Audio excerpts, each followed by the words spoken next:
Good afternoon, I'm Raine Musñgi. This is Newsfeed.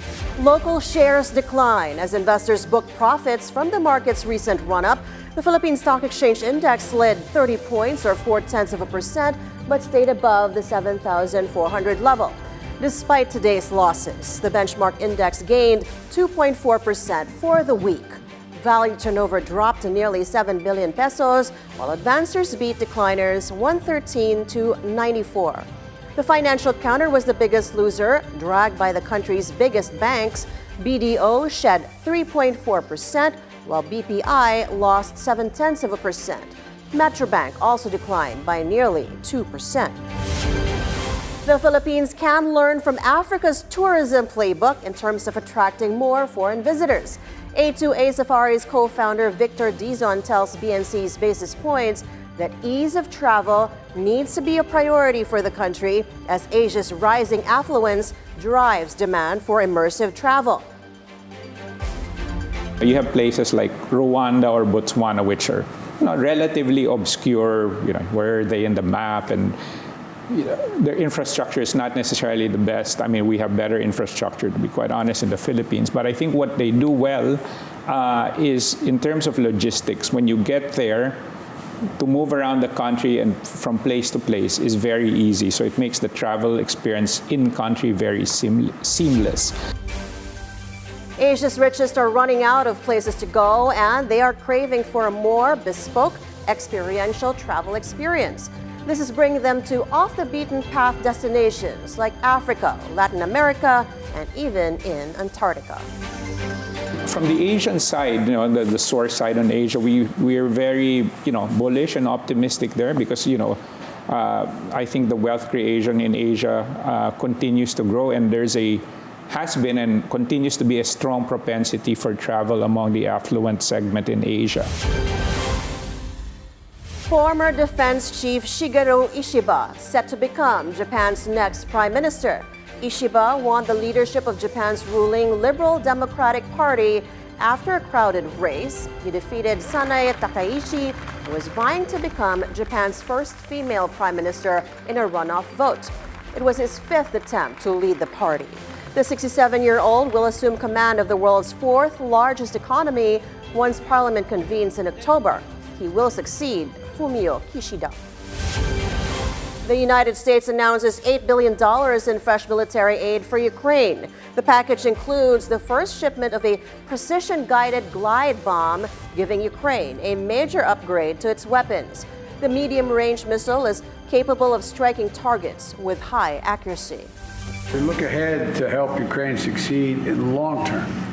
As you know better than anyone, as we said at the Washington summit, we have to support Ukraine in its path to membership to both the EU and to NATO, and continue to make reforms to counter corruption and strengthen democracy, which you're working mightily on right now. We deeply appreciate that Ukraine and America have stood side by side from the very first moments of this terrible Russian invasion. Your determination is incredibly important for us to prevail. Hurricane Helene tearing through Florida as one of the most powerful storms to hit the state. Helene made landfall over the Big Bend region as a Category 4 storm, but even before that, it already flooded the Gulf Coast and knocked out power for at least 1 million people. Officials pleading with residents in the path of the storm to heed evacuation orders. So far, at least one storm-related death has been reported in the state. So this is a big storm. It's a powerful Category 4 storm, but it's also just very large, and it's going to have impacts are being felt, have been felt, and will continue to be felt far and wide. And so when Floridians wake up tomorrow morning, we're going to be waking up to a state where very likely there's been additional loss of life, and certainly there's going to be loss of property. You're going to have people that are going to lose their homes because of this storm. Back here at home, the Armed Forces of the Philippines reports another successful resupply mission to troops stationed at the marooned BRP Sierra Madre in Ayungin Shoal. The AFP says essential supplies and provisions were delivered on Thursday with the help of the Philippine Coast Guard. The BRP Sierra Madre was deliberately grounded in Ayungin Shoal in 1999 to serve as the country's outpost in the disputed West Philippine Sea. Meanwhile, a collector from New Zealand finds a new home for his prized possession. Over a half a century, 68-year-old John MacArthur collected more than 20,000 butterflies, pinning them into hundreds of boxes that line the walls of his home. But since being diagnosed with multiple sclerosis, an incurable disease of the nervous system, he devoted time to look for a new place for his collection. His pick, the Natural History Museum in London. But he kept a handful of butterflies for himself, the ones he couldn't bear to part with. I was first attracted to butterflies when I was in the United States with my parents on posting, and my mother had a garden of with a flower bed of zinnias, very bright flowers, and so they attract butterflies. The real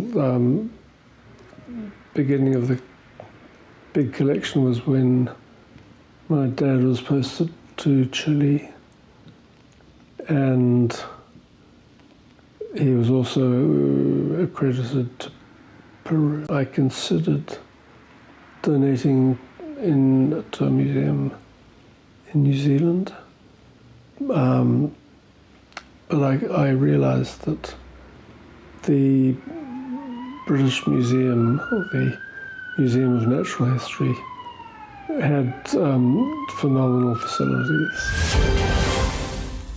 And before we go, here's a look at the market winners and losers for today and the week.